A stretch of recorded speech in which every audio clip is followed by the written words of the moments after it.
Welcome to Crisis in Perception, where we examine the systems shaping our world, one book at a time. Today, we are undertaking a truly monumental deep dive.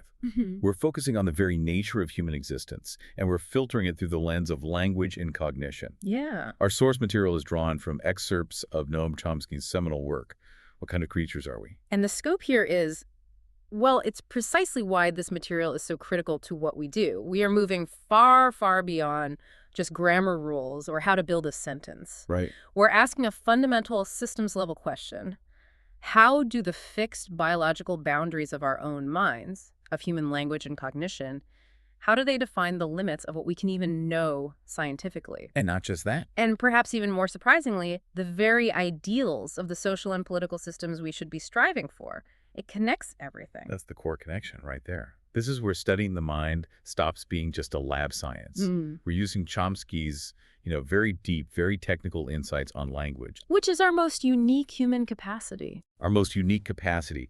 And we're using it not as a technical lecture on linguistics, but as a critical window into the underlying biological mechanisms of human creativity, of human potential.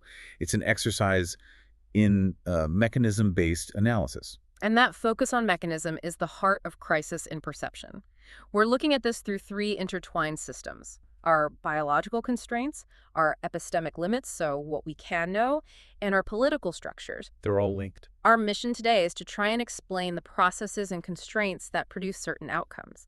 And those outcomes can be anything from the universal rules for forming a sentence to the permanent boundaries of scientific understanding, or even the failures of modern democracy. And we're doing that rather than just, engaging in ideological critique. Exactly. We find that the constraints and the architectural design of our nature, as determined by our biology, they dictate everything, from the structure of a single complex thought all the way up to the definition of our highest social ideals. It's a huge claim. A huge claim.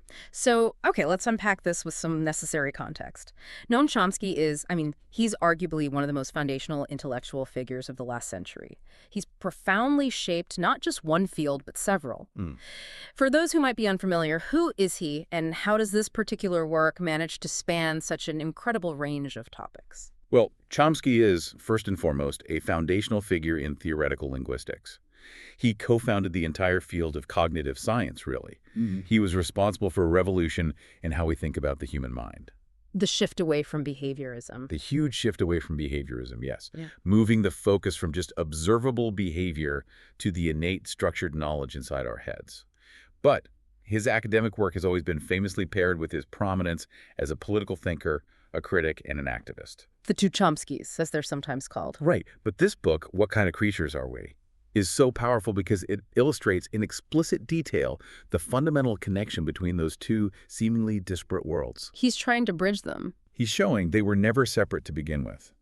The structure of the mind and the structure of a just society are, in his view, deeply intertwined. And you can see that in the sheer intellectual breadth of the source material. It touches on theoretical linguistics, cognitive science, philosophy of science, the history of science, evolutionary biology, metaphysics, and political philosophy. It's an attempt at a unified theory of human nature. It is a massive undertaking, and it's synthesized from decades and decades of research. But crucially, the text emphasizes not just the progress made, but how tentatively those claims have to be held. Right. And how much fundamental work still remains, even in areas we think are pretty well defined, like sentence structure. It even records shifts in Chomsky's own views over the years, for instance, on a concept called displacement. So it's not a dogma, it's a progress report. Exactly. The title itself really conveys that intended scope, to synthesize decades of scientific inquiry into a cohesive answer about the biological constraints and the potential inherent in being human. I find it especially fascinating that he immediately grounds this discussion, not in, recent discoveries, but in these long intellectual traditions. He's suggesting this is a continuation of a project that started centuries ago. Oh, absolutely. What intellectual lineages is this work really drawing from? He goes deep into history. He grounds the modern discussion in the tradition that first recognized the basic, truly astonishing properties of human language. And that goes back to figures like Galileo and Descartes in the early modern period. Okay, so what was it about language specifically that captured their attention back then? It was the creative aspect. This observation that language gives us the means to make, and this is the key phrase, infinite use of finite means. Right. A limited number of words and rules. From a finite set of words and rules, we can produce an unbounded, never-before-heard array of structured expressions. And they're appropriate to the circumstances we find ourselves in, but they're not caused by them. What does that mean, not caused by them? It means we're not just stimulus response machines. A red light doesn't cause me to say, oh, a red light. I could say that, or I could say nothing, or I could think about the color red, or wonder if I'm late. My response is not determined. This creative, unbounded potential was seen as a profound, unique capability that just couldn't be explained by the mechanistic clockwork science of the day. And later, figures picked up on this. Yes, the German philosopher Wilhelm von Humboldt later linked this capacity inextricably with thought itself. Language isn't just for talking, it is the vehicle of thought. Right. And this intellectual lineage continues, you say, through the radical skepticism of the Enlightenment. You mentioned Hume and Locke. Why are they relevant here? They're relevant because their work, which followed Newton's revolution, really dealt with intellectual limits and the collapse of common sense. Okay. So, before Newton, the world was viewed through what was called the mechanical philosophy.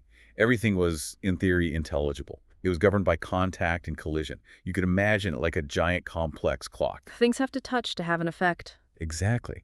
But Newton's concept of gravity, or action at a distance, it just shattered this. It was an occult force. Suddenly, things were influencing each other across vast empty space with no physical connection. That must have been deeply unsettling. It was. And thinkers like Hume and Locke had to grapple with the realization that the world had suddenly become fundamentally unintelligible to human intuition. That historical context, that moment of realizing there are defined intellectual limits, is absolutely crucial to understanding the cognitive limits Chomsky defines later on. And he also explicitly draws on other Enlightenment figures, you said, notably Adam Smith and Humboldt, to frame his political philosophy. Yes. The political side is anchored firmly in the classical liberal tradition that defined human flourishing, human development, as the highest possible goal of society. So if we look across all these different fields, from the structure of a single thought to the structure of the state, the unifying through line is always the same.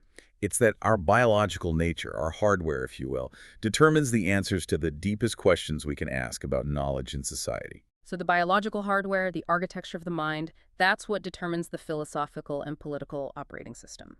Precisely. The biological architecture, which allows for this infinite creative thought, inherently sets the standard for both what is knowable, our epistemic limits, and what is socially justifiable, which is our political structure. Let's move to the core insights then, starting with what is maybe the most counterintuitive one. It completely reorders our view of language. Chomsky argues that he's fundamentally reversing the historical priority. Language is primarily an instrument of thought, not communication. That's the critical reversal. For centuries, go back to Aristotle, language was defined as sound with meaning. The priority was on the external sound, the communication aspect. Right. Chomsky flips this completely. Language is primarily meaning with sound. The basic property of language, as he defines it, is determined by two interfaces. There's the conceptual intentional interface. That's our mental processes, our thought. The inner world. The inner world.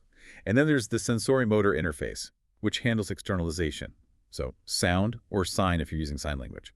Language provides an unbounded array of hierarchically structured expressions that are interpreted at both these interfaces. But the architecture, the actual design of the system, is optimized for the conceptual intentional interface, for the internal computation. Absolutely. The system is optimally designed for mental computation, for internal dialogue, for self-expression. I mean, one piece of evidence is just the sheer volume of our language use that is internal, that's never externalized. Our inner speech. Our inner speech, our planning, our mental rehearsal. And think about it. When we introspect on this internal dialogue, what actually reaches our consciousness is often just scattered fragments or vague ideas. This suggests that the complex, full structure of the underlying sentence is happening beneath the surface, feeding that conceptual interface, even though we never actually say it out loud. This argument becomes much clearer when we start thinking of language as a design tool and start thinking of it as a biological object. That's vital. We don't ask what the purpose of the circulatory system is, or the liver. We study its function as a biological organ. Language, in this view, is an organ. It's not a designed artifact like a hammer built to perform a specific external task. So comparing it to animal communication is a mistake. He argues it's likely a blind alley. Animal communication systems are usually defined by a fixed causal link to specific external things. Hmm. One monkey call for a specific predator, another for food, A one-to-one mapping. a one-to-one mapping. Human language is fundamentally different because of its generative power, its creativity. It's not a list of signals. Okay, so if it's an optimal biological system for thought, it must rely on an incredibly simple yet powerful computational core to achieve that unbounded array of hierarchically structured expression. It really boils down to just one core computational operation. Wow. Just one at its absolute core. It's called merge. This operation is order-free and binary. It just takes two syntactic objects, let's call them X and Y, and it combines them to form a new single syntactic object, Z. And Z is just the set containing X and Y. It's really at XY. That seems too simple. How does that one simple operation immediately generate the hierarchical, unbounded potential that defines human creativity? It generates that complexity through two critical variations. First, you have external merge. This is the standard combination of two distinct objects. You combine the verb read with the noun phrase that book to form the more complex object, read that book. Okay, that's straightforward building, like Lego. Right. But the real power, the thing that gives language its unique character, comes from the second type, internal merge. Internal merge. Now, this is the mechanism that generates this property called displacement, right? Which for a long time was seen as a flaw or a strange complication in language. Exactly. Displacement is just the phenomenon where a phrase is heard in one place in the sentence, but we interpret it as being in a different lower place as well. Can you give us an example? Sure. Consider the structure of a simple question. Which book did John read? Okay. The phrase which book is articulated at the very beginning of the sentence, but we all instinctively interpret it as the object of the verb read, John read which book. Internal merge is what accounts for this. So let's make that concrete. How does internal merge actually create that displacement? The operation takes an object that has already been constructed within the sentence. So imagine which book sitting there next to the verb read, and it merges it with a higher, previously constructed element like the front of the sentence. So it's merging something with a piece of itself. It's combining the object with a subpart of itself, exactly. This process leaves a kind of a copy or a trace of the moved element in the original lower position. And that copy is what satisfies the conceptual intensional interface's need for meaning. You now have two copies of which book in the deep structure, defining both the object of the verb and the subject of the question. And this adherence to structural simplicity, to minimum operations, this is a methodological directive, right? It's known as the minimal computation principle. That's right. The scientific method dictates that we must keep the basic operation to the absolute minimum required to account for the basic property of language. And the fascinating thing is, for decades, displacement was seen as an imperfection of language. It was this strange feature that required complex rules or special processes to explain away. But with this framework, it's not an imperfection at all. It's not.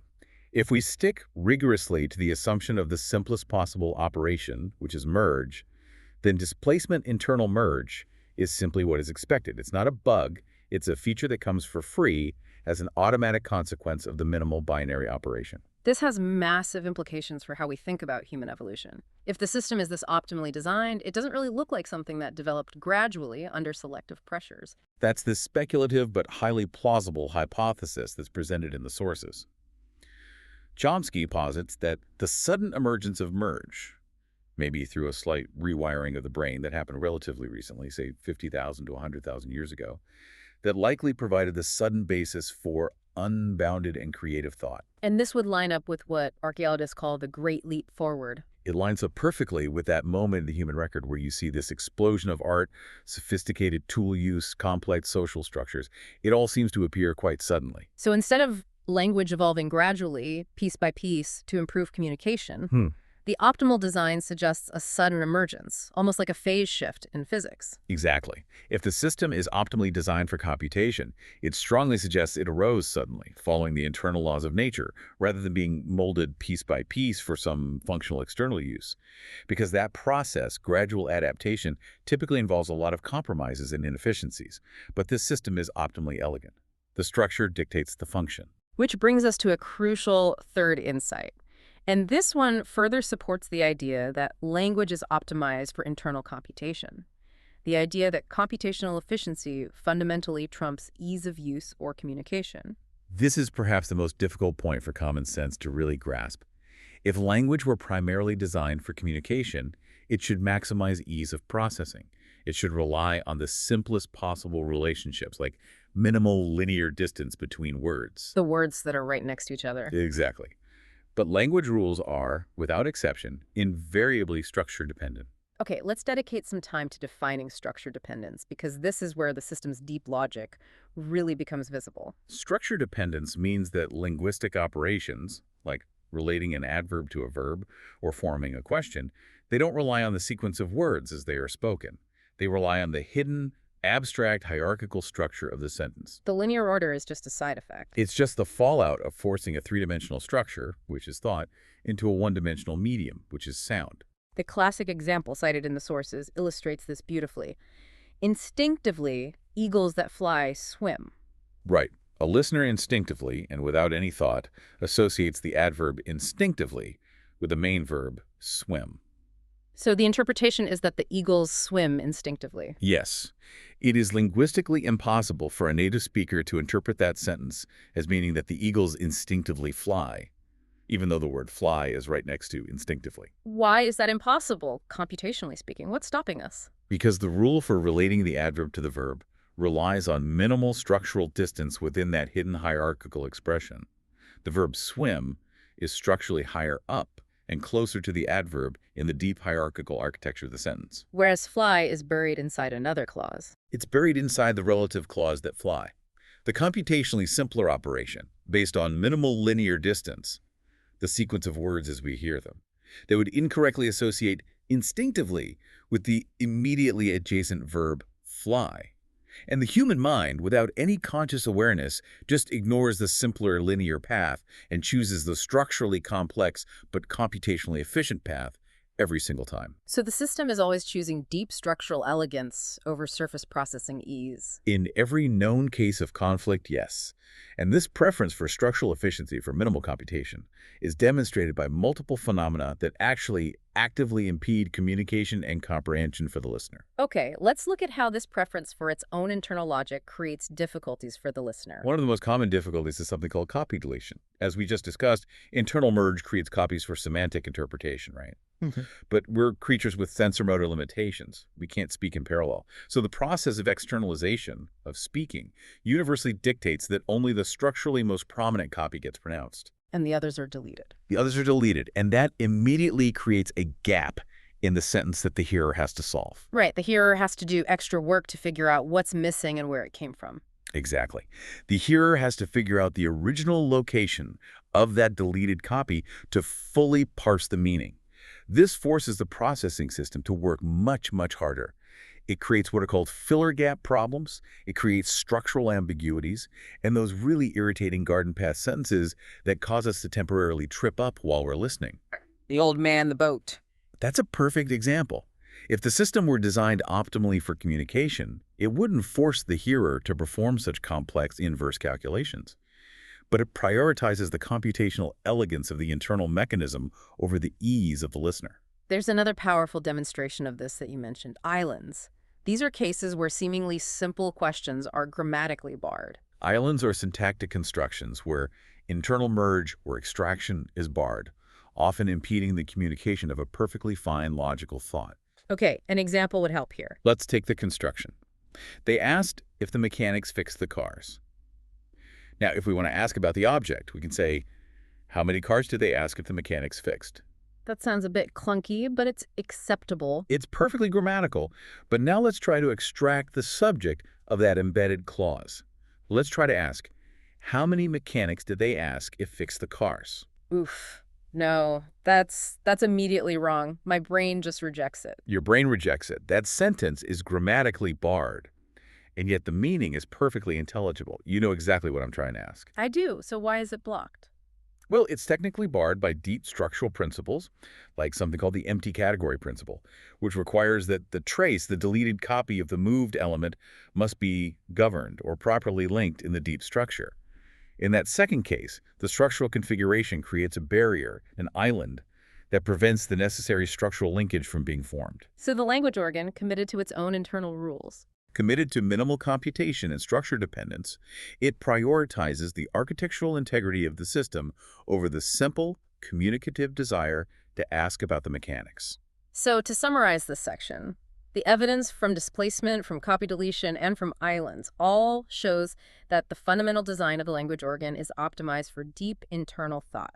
And externalization or communication is just a constrained, difficult to process fallout of forcing that structure out through our mouths. The complexity of human language is not, in this view, a result of trying to communicate complex ideas. It's a result of forcing an optimally elegant computational system into a cumbersome sensory motor channel. That sets the stage beautifully for the next logical step. If the system of language itself demonstrates these hard biological limits, the logical next question is, do those same biological limits impose permanent barriers on what we can discover scientifically? Right. We have to pivot from the structure of language to the structure of knowledge itself. We're moving from solvable problems to what Chomsky calls mysteries. Absolutely. The general principle here is that what's true of language is just a special case of a perfectly general fact. We are biological creatures. The fixed, innate structures of language are part of the larger, fixed biological boundaries of our cognitive capacity. In the general sense, this is often referred to as universal grammar, UG. So this fixed genetic program, it bounds our entire science-forming capacity. Yes. And this biological fact leads directly to the existence of what the source material calls Mysterian truisms. Okay, what's a Mysterian truism? It's the idea that there will inevitably be questions that escape our cognitive powers. Not because they're inherently unknowable in the universe or because we haven't tried hard enough, but because of the specific kind of creatures that we are. These questions are the mysteries. They are the mysteries. They fall outside our specialized conceptual toolkit. In contrast, questions that fall within our cognitive reach, even if they're currently unsolved, are termed problems. This is such an essential distinction. A mystery is permanently inaccessible to us, just as a rat, no matter how much training you give it, cannot solve a complex prime number sequence maze. Its cognitive apparatus is simply not designed to handle abstract mathematical concepts. And that acceptance of a biological limit leads to some pretty difficult conclusions about our scientific aspirations. For instance, Chomsky cites the evolutionary biologist Richard Lewontin, who points out that we probably cannot know how cognition or the language faculty itself arose. Why not? The relevant evidence is simply unavailable to us. It's lost to time. And the process itself is hidden from human cognitive access because our apparatus isn't suited to perceive or analyze it. It is, to use the source's blunt paraphrase, tough luck. Accepting that is the pragmatic foundation for serious scientific inquiry. And this acceptance of limits is deeply tied to the history of science itself. Specifically, that moment when earlier, more confident metaphysical assumptions collapsed. This is our fifth insight. The post-Newtonian collapse of the very concept of matter and the redefinition of the mind-body problem. Right, so before Newton, we had the mechanical philosophy. That's the common-sense view from Galileo and Descartes that held that matter was defined by extension, contact, and motion. Causality operated only via physical contact. The world was, in principle, intelligible. You could build a model of it. The hard problem of that era was trying to figure out how the mind fit into this mechanical picture. But then Newton introduced gravity. And utterly demolished the foundational premise of the mechanical philosophy. Gravity action at a distance was, by the standards of that time, literally inconceivable. Yeah. It was interaction without contact. Newton himself acknowledged the inherent absurdity of it. He called this force occult or supernatural, yet his mathematical principles held true. They worked. So the world became fundamentally unintelligible to human intuition. It shattered that 17th century criterion for true science, which demanded that theories must be mechanically duplicatable or comprehensible in common sense terms. That's the demolition. Science, after that moment, performed an enormous intellectual retreat. It lowered its goals. It abandoned the search for the intelligibility of the world in favor of constructing intelligible theories of the world. That's a crucial difference. A massive difference. We now seek theories that make sense to us, that are elegant, predictive, and empirically supported, whether or not the world itself operates according to our limited, common-sense notions of matter and causality. And this collapse of any coherent definition of physical or body, it has profound implications for the philosophy of mind. If matter itself is defined by mysterious occult forces like gravity, what basis is there for the traditional mind-body dualism? The traditional mind-body problem becomes conceptually ill-posed. Since Newton, the only coherent notion of body just collapsed. And thinkers at the time realized this immediately. They figured, well, if gravity is a property of matter, then maybe properties that we've termed mental simply reduce to the organical structure of the brain. So thought could just be another property of matter. Joseph Priestley, for instance, concluded that thought is a secretion of the brain, and that it's no more wonderful or inexplicable than the property of attraction is in matter. We usually hear the famous Ryle slogan that dualism was the ghost in the machine. But Chomsky's reversal of this is the truly illuminating point. Post-Newton, the machine was essentially discarded and the ghost remained intact. Or rather, the ghost was simply absorbed into the remaining, deeply mysterious concept of matter. So the term physical doesn't mean what we think it means. It became little more than an honorific, a designation for whatever we think we understand at a particular moment in time, rather than a concept with deep metaphysical coherence.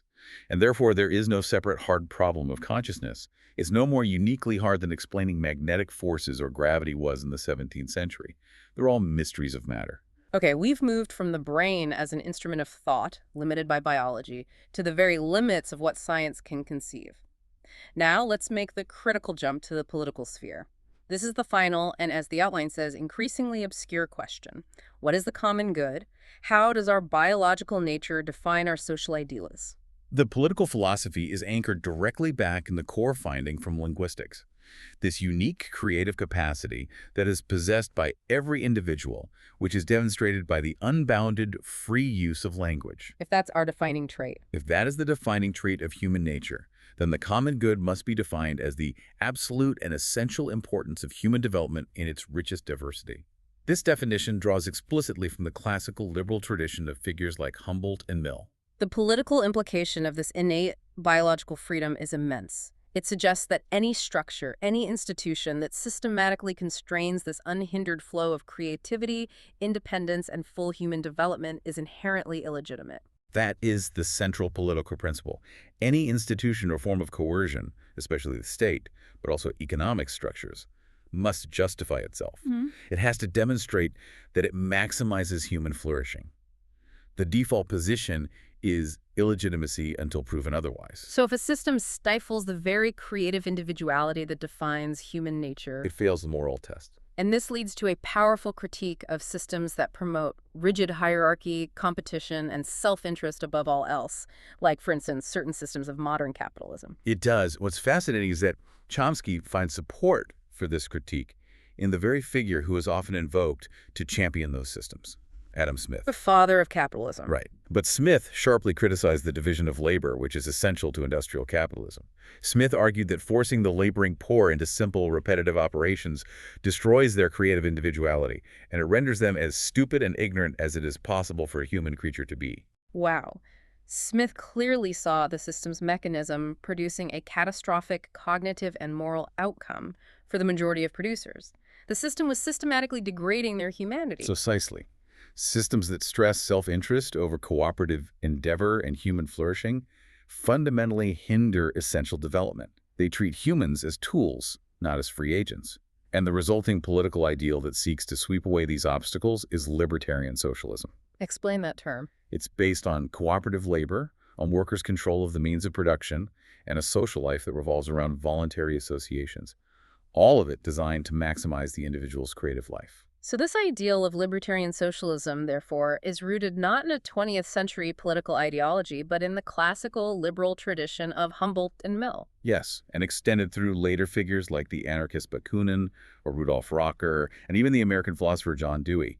They all sought a democratic, decentralized economic and social order that specifically fosters that biologically endowed creative capacity in every person. That transition from a single word, merge, to the definition of a just society is genuinely remarkable. Let's now move to a systems mapping, explicitly connecting these cognitive, epistemic, and political ideas. First, let's revisit the cognitive system as a bounded mechanism. Why are boundaries, why are limits actually the source of our capacity? The paradox is that structure, which implies constraint, is what enables complexity and richness. The fact that we have these genetically endowed innate structures like universal grammar is what gives our capacities their scope. Without constraints, we'd be nothing. We would have no shape. We would merely be shapeless creatures reflecting the environment, like an amoeba just reacting to external stimuli. So our limits are what make our specific type of creativity possible. The biological mechanisms channel us towards certain structures, like structure dependence in language. And this channeling dictates what is intelligible to us and what remains a mystery. The history of science serves as a powerful demonstration of this epistemic boundary. The concept that was fundamentally inconceivable to great early modern thinkers like Galileo and Descartes' action at a distance became essential and normal to modern science. That's a fundamental system shift in perception. Their cognitive architecture, rooted in common sense physical intuition, had a fixed limit. We only surpassed that limit because science redefined its goals, acknowledging that the world doesn't have to obey our common sense. We learned to construct theories that relied on concepts, like the field of force and gravity, that were inherently unintelligible in the old mechanical sense. The limits of our biology are therefore the source of permanent mysteries for us, but they don't necessarily limit what exists. A crucial part of scientific inquiry involves acknowledging what we cannot know, which paradoxically prevents us from placing arbitrary roadblocks on the path to knowledge. This brings us to the second mapping point: how incentives and constraints shape scientific inquiry itself. What are the key lessons the history of science offers on how we should approach acquiring knowledge? I think the biggest one is that scientific progress often involves the extremely difficult process of jettisoning common sense beliefs that turn out to be deeply wrong. Like contact causality. Like contact causality, or the idea that words are just labels for mind-independent external entities, or the idea that language uses linear order for computation. That's another common sense belief, proven wrong by the structure dependence facts we discussed. We have to be willing to abandon what seems intuitive in favor of theoretical depth and rigorous empirical support. This leads directly to Chomsky's pragmatic attitude toward knowledge. We accept the cognitive limits, the Mysterian truism that the world may not be ultimately intelligible to our creature-specific minds. But that recognition doesn't mean we stop trying. Following the model that was established after Newton, we construct the most elegant, intelligible theories of the world that are possible for us. We focus on building the best theoretical account based on phenomena and experiment, even if we cannot achieve a deeper intuitive understanding of the underlying causes. This is the pragmatic, post-Newtonian approach to knowledge production in a bounded system. Let's turn to the assumptions we make about meaning. Chomsky finds these deeply flawed in conventional philosophy and even in some cognitive science. He challenges what he calls the referentialist error. The referentialist error is the conventional, common-sense doctrine that the words we use relate directly to mind-independent entities in the external world. This is standard in fields that look at animal communication, where a signal might be causally linked to a specific extramental entity, like a specific predator or a food source. But human concepts are fundamentally different. They are constructions. They are not like animal signaling systems. Human atomic concepts, the basic units that feed our conceptual intentional interface, are constructions of the imagination. They're based on our innate cognoscitive powers. They allow us to refer to the world, but they do not mirror external reality directly. The examples here are critical for clarity. Let's start with a simple concept like house. Okay, if a physicist were to study the external world, they would only find stones, bricks, and timbers. They would find material substance. But the human concept of house integrates matter and form and function. It combines the physical material with the concept of a receptacle to shelter chattels and living beings. So if a house is flattened by a bomb, The material remains, but the house ceases to exist even if all the material still remains in roughly the same location. This shows the concept is heavily dependent on the human imposition of form and function. Okay, what about a geographical entity like London? We can refer to London even if the city is destroyed by fire, completely rebuilt with new materials, and even theoretically relocated 50 miles up the Thames if enough planning and political will were involved. The entity London would persist. It would persist through change and relocation in a way that no physicist, simply measuring atoms and coordinates, could ever detect in the objective physical world. So the concept is a construction in our internal language system. Our I language, not an objective entity a physicist could discover. It requires our specific human imagination to hold it together across time and change. Exactly. Our concepts are tools for organizing thought and referring to aspects of the world through our unique cognitive filters. This challenges the foundational assumption that meaning is simply a matter of mapping words to objective reality. Meaning is profoundly mind-dependent. Finally, let's map the feedback loop between our biological limits and our political outcomes. How does the creative power of language, this innate freedom, dictate the ideal political system? The creative character of language use, the fact that it is innovative, unbounded, and appropriate to circumstance, but not caused by circumstances. This is the primary biologically endowed indicator of human freedom and potential. This is the trait that must be fostered. So if a political system imposes structures that crush that innovative spirit, it is actively violating our nature. Precisely. Political and economic systems, such as corporate control, wage slavery, and the sharp division of labor, are systematic mechanisms of suppression. They reduce the worker to a tool rented by employers, systematically suppressing the biologically endowed capacity for creative, free endeavor. The system itself is architecturally designed to prevent the very flourishing that defines us as a creature. And the required response, then, is to dismantle those mechanisms and build systems like the libertarian socialist ideal that foster independence, cooperative work, and creative expression as the highest social value.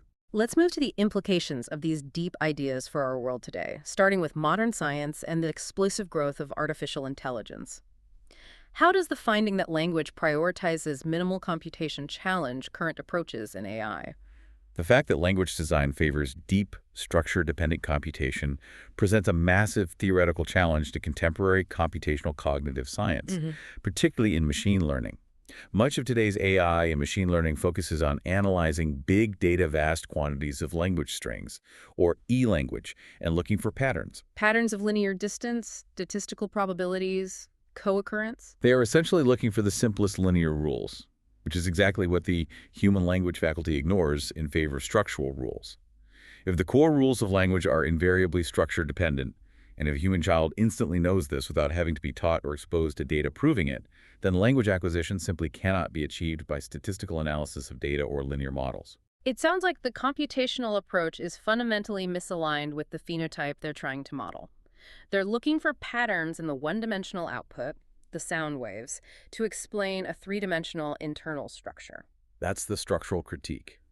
The machine learning models focus on surface-level generalizations that are computationally simpler to process, but which the human mind never uses. The attempt to prove that structure dependence can be learned by purely statistical means has consistently failed. The system needs to be seated with the innate structural principles of universal grammar, UG. Without those constraints, the machine is trying to solve a mystery without the right cognitive apparatus. This also sheds light on the debates surrounding language evolution. If the current model is flawed, then the evolutionary speculation built on that model is also suspect. Yes. The extensive speculation on language evolution, focusing on gradual development or selectional pressures for better communication, is likely what Chomsky calls storytelling. These models start with a flawed phenotype, the assumption that language is a tool for communication, instead of the correct phenotype, which is the optimal computational organ based on merge. The evidence for gradualism is just lacking, and the sudden emergence of an optimal system like merge strongly suggests a leap, not a slow crawl. Moving to the philosophical implications, Chomsky notes that the puzzle of creative language use remains unsolved, as much of a mystery now as it did centuries ago. This immediately brings up the fundamental question of free will. It does. That core human quality, the use of language that is innovative, unbounded, and appropriate to circumstances but not caused by external circumstances, it resists scientific explanation today. We cannot explain why you chose to form the sentence you just spoke, or why I chose to respond in this specific way. The questions of will and choice remain an area beyond serious empirical inquiry, simply because our current cognitive tools are insufficient. This is a perpetual mystery for us. And tied to this persistence of mystery is the ongoing debate around consciousness, specifically the demand by some philosophers that scientific understanding must be accessible to consciousness. Chomsky argues that this restriction is unscientific and actively hinders inquiry. The reality is that much of our mentality, including the rule-bound operations of language, vision, and cognition, is entirely hidden from awareness. We have no conscious access to the rules that dictate structure dependence. We don't consciously choose to ignore linear distance. It just happens. Can you give us a quick example outside of language? Certainly. In visual perception, we exhibit what is called the rigidity principle. If you see a complex shape moving in 2 dimensions, your mind automatically interprets it as a rigid object moving in 3 dimensions. You can't introspect and find the rules that compel your mind to reject the equally valid 2D non-rigid interpretation. The machinery is deep, unconscious, and rule-governed. So if we only study what is conscious, we miss the vast, intricate, and rule-governed machinery of the mind that produces our conscious experience. We must apply the same standards to the study of the mind that we apply to other biological organs. Nobody demands that the complex nervous system in the gut, which is like a second brain operating unconsciously, be accessible to consciousness for us to study it scientifically. This methodological dualism, treating the mind differently, is scientifically unwarranted. Let's shift to the implications for practical life, particularly education and knowledge production. If the common good is defined as fostering creative development, what does that imply for how we teach and learn? It provides robust support for the dewy and humbled ideal of education. Education is not about training for a specific industrial role. It is about fostering creativity, independence, and the full development of human potential. Humboldt used the beautiful metaphor of laying out a string along which learners proceed in their own ways. The instructor merely guides, the learner discovers and creates. Exactly. And this contrasts sharply with current, prevailing models in many developed nations. The dominant model often treats education as pouring water into a vessel. It focuses on training children for standardized test scores or viewing them primarily as tools for a corporate economy. This practice is criticized as Illiberal and immoral, because the activity is not free because not freely participated in. It actively suppresses the creative capacity that the system should be maximizing. The source material provides a fascinating historical note about this exact struggle for intellectual dignity in the past. It's highly illuminating. The struggle for dignity among 19th century industrial workers in the U.S. involved fighting fiercely against the destruction of their intellectual life. The historian Norman Ware documented how pre-industrial workshops were once seen as lyceums. They were places where journeymen would hire boys to read classic literature. Shakespeare, Milton, given to them while they worked. While they worked? Yes. The rise of mechanized wage slavery and the sharp division of labor systematically attacked this culture, forcing producers into ignorance and dependency. The fight for economic justice was therefore inseparable from the fight for intellectual dignity and the preservation of culture. This directly connects to the contemporary system of governance. What are the political implications of these constraints on the common good today, beyond just the workplace? In his analysis, Chomsky characterizes the contemporary U.S. system as a plutocracy, or a neo-democracy, where the minority of the opulent systematically determines policy.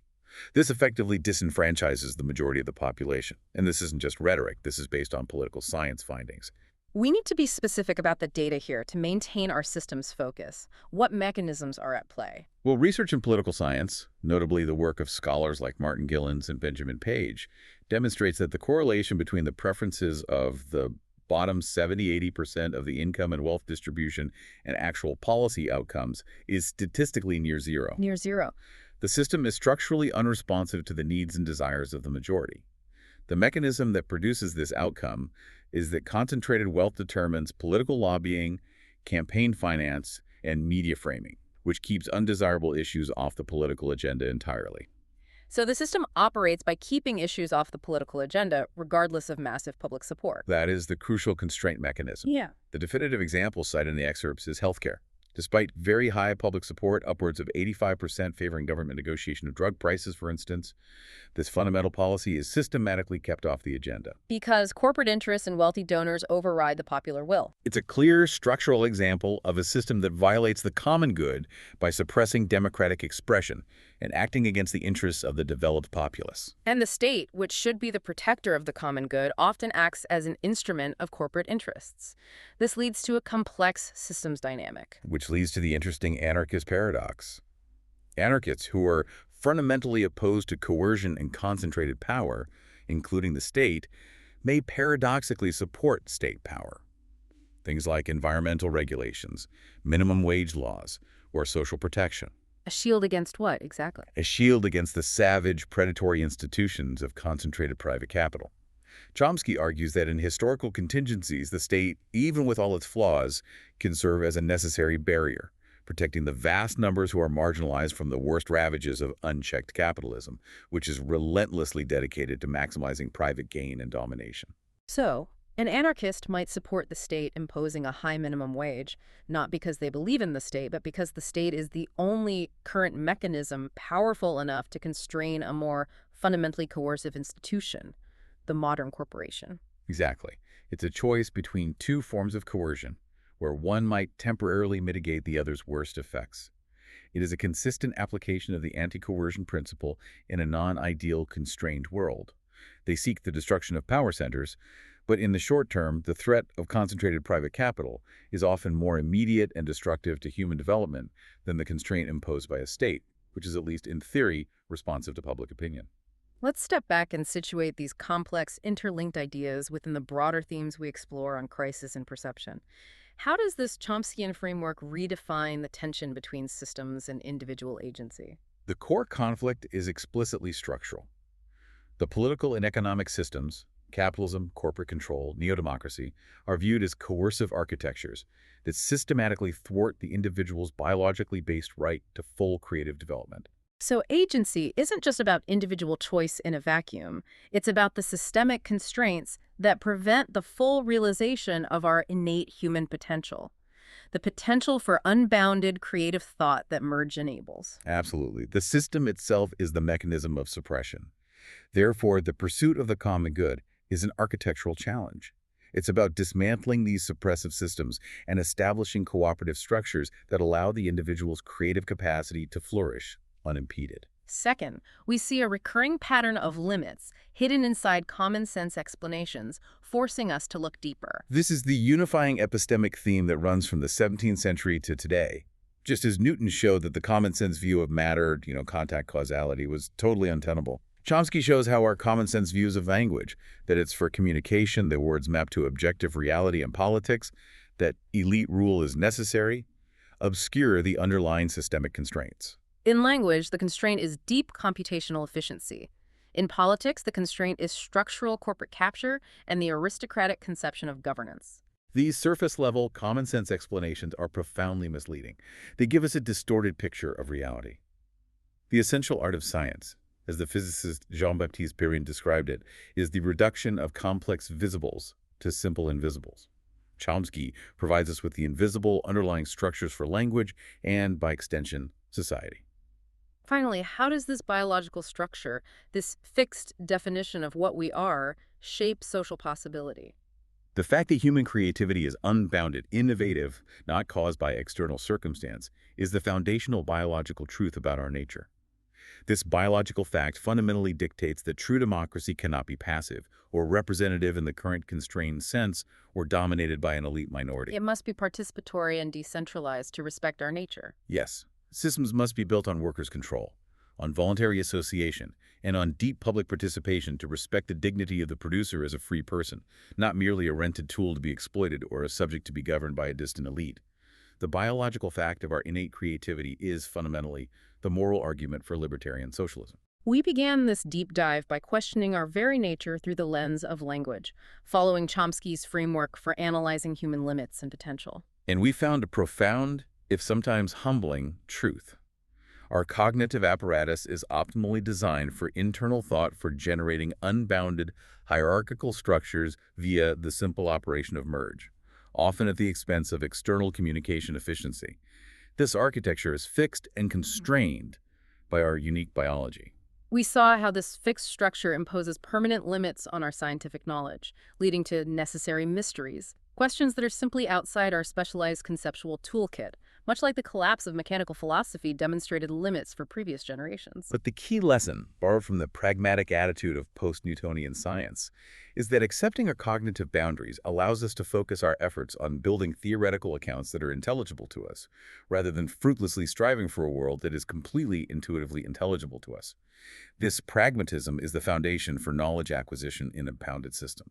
And finally, we explored how the inherent creativity and unbounded nature of our unique linguistic capacity defines the ultimate justifiable goal of society: the unhindered flow of human development and the necessity of dismantling all systems of coercion, whether political or economic, that systematically suppress that capacity.